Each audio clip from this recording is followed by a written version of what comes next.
Alright, so after viewing our how to germinate ladyfinger or okra, now we will show you how we germinate the bitter melon seedlings, okay?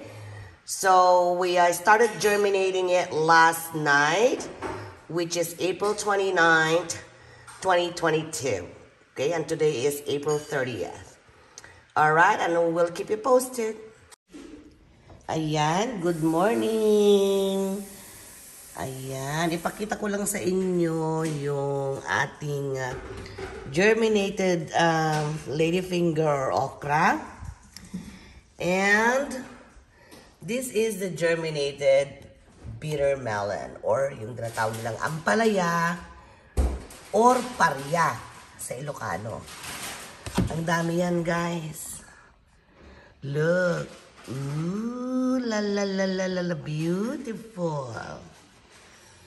At hindi kami makagarden ngayon pa.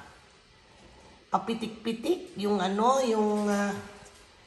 yung init, yung lamig. Kasi pag inilagay na natin sa lupa to wala, mamamatay. Kaya dyan muna siya. Ipakita ko sa inyo kung ano yung sunlight na ginagamit namin. Oh, di ba?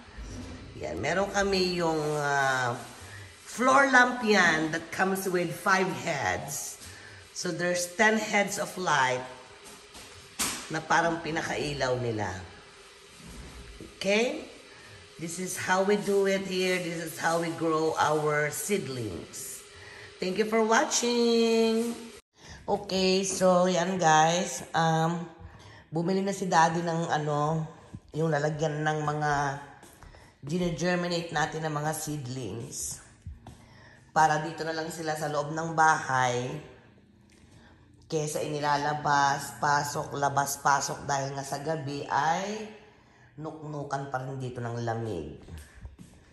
Ayan, ina-assemble yan ni Daddy. Pakita ko sa inyo pagbuo na.